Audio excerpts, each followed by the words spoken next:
ilan na rin sa inyo yung nagre-request na silipin ko daw tong si Kashalo dahil nag-o-offer na siya ng installment. Hindi na siya single payment, like terms na. Syempre, mas bet ko naman talagang pag-usapan yung mga legit na mga loan apps. Yung tipo na kapag nag-loan ka, na tatanggap mo siya in 2 minutes or less at buo pong natatanggap. Pero installments? As far as I know, at least itong si Kashalo, hindi po siya 7 days ha. At kahit na hindi ka man ma-offera ng installments, at least may option ka na magbayad in 14, 30 days, and 45 days. And in my account, it's 45 days to pay. Maximum of 13,000 pesos. And syempre, there's no question about it because it's SEC registered. May mapapala ka talaga kung good payer ka dito dahil reporting po siya sa CIC, kaya nakakapogi points to sa ating credit history. Pero installments? Terms, hindi na single payment. Guys, meron akong good news and a little bitin na news sa inyo. Kaya if you guys are looking for loan platforms na legit tulad itong ni Kashalo, then stick around and watch this video. It's Ate Red here. And of course, in this channel, we talk about online loan platforms para meron kayong tamang expectations. This video is based on my personal experience as someone na matagal nang gumagamit ng Kashalo. And sa mga nagsasabi na, hala, Ate Red, ginagamit ni Kashalo yung video mo. Well, yes, we did a collab sa video na yun because why not? Dahil legit naman po si Kashalo, there will be more to come if yung loan app ay talagang legit na legit na legit. But in this video, let's look into this kung talaga bang nag-o-offer na siya ng installments and what I think about it and yung nasagap kong information about this. Kaya guys, nag-o-offer ba ng 45 days installment or terms si Kashalo? Kaya yun, nung last time na may loan ako dito kay Kashalo at may tumawag, 5 days before my due date, may tumawag, nag-remind na mag-due ako kay Kashalo. Super excited na talaga ako magbayad, guys. Usually kasi, huwag kayo masyadong mag-advance magbayad dito kay Kashalo. Hintayin nyo na may tumawag bago kayo magbayad kasi most likely makaka-reloan kayo dyan. Kasi otherwise, kung masyado kayo maagang magbayad nako, there's a possibility. I'm not saying that it's the same for everyone, but there's a possibility na baka bumaba yung credit limit nyo or medyo cool off muna kayo ng loan app na to. Kaya yun ako, hinihintay ko talaga na may mag-text, may tumawag, napapalapit na yung due date at saka ako magbabayad in the hopes na makaka-reloan. So yun, may tumawag. I was so excited na magbayad ng loan ko kasi kahit na medyo mabigat dahil single payment siya. Pero I was really hoping na ma-offeran ako ng installment, mga guys. Pagkatapos yung magbayad, naghintay-hintay pa ako ng a few hours. Sabi ko ako guys, kasi 45 days to pay, single payment pa rin. So sabi ko, hintay muna ako a few more days. Okay? Pero ganun pa rin guys.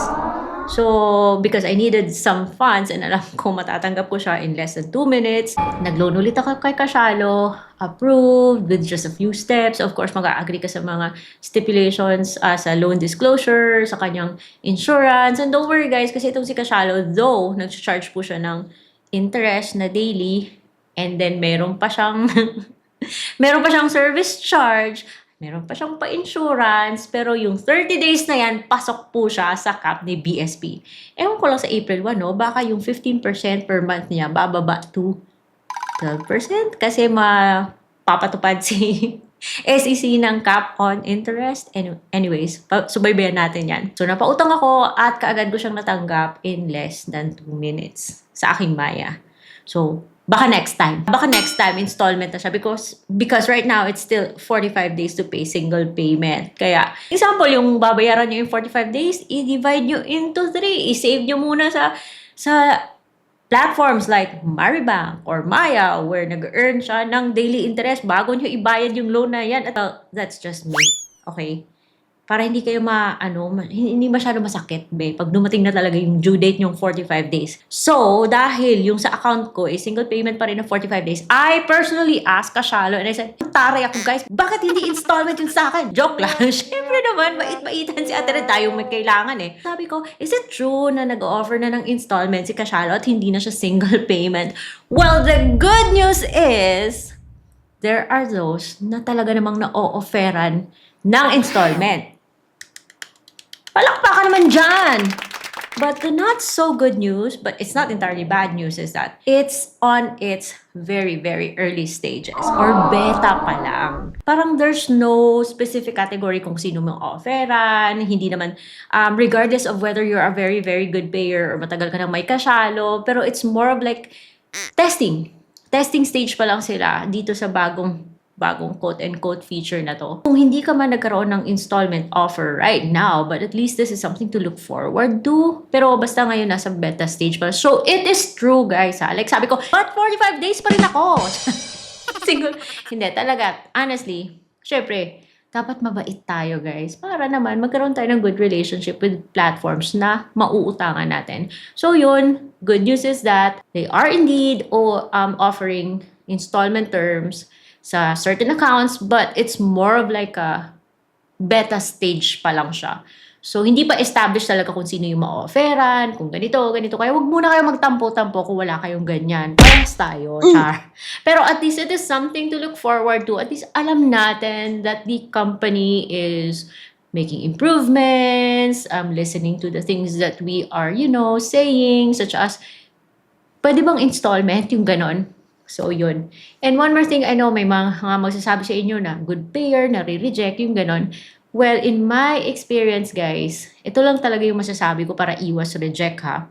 Bantayan nyo po kasi yung credit history nyo. Kasi credit history po talaga yung atake dito, be. Nakakatulong na alam nyo yung credit score nyo by, using apps like Lista. It's not sponsored, it's just that I have my own Lista account. And doon ko nakikita yung mga yung credit score ko at kung ano-ano mga OLA yung nag-report sa CIC.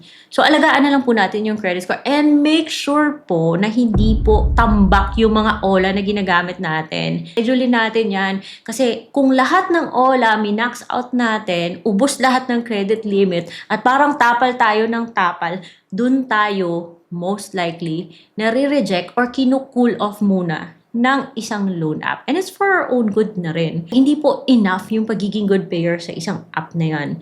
Dapat po kasi responsible tayo sa lahat nating pinagkakautangan. Lahat ng loan app na nasa CIC at na mga register, dapat inaalagaan po natin yan. So, wag po tayong just because good payer tayo pero masyado naman marami yung utang natin, then that's also one of the reasons kung bakit nare-reject tayo. Let's help legit loan apps na patuloy na nagbibigay sa atin ng service, nag-i-improve ng service nila by, tayo rin ay maging responsible users. Kasi it's also a give and take situation eh. And I'm really looking forward to April 1 kung saan, guys, may magpapatupad ng cap on interest rates itong si SEC. So, from 15% dapat 12%. And we'll see. Kaya dapat nating subaybayan itong mga legit na mga loan apps. Kasi mas nakakagana naman talagang pag-usapan yung mga legit. Hindi yung mga loan apps na pa 7 days tapos nawawala, lumilitaw, nagpapalit ng pangalan. Dito si Kashalo legit talaga siya. Kaya dapat siyang alagaan. So, until then, let's talk about Kashalo again. Pag meron ako napansin na update, yun lang mo share ko sa inyo. For now, I'll see you on my next vlog.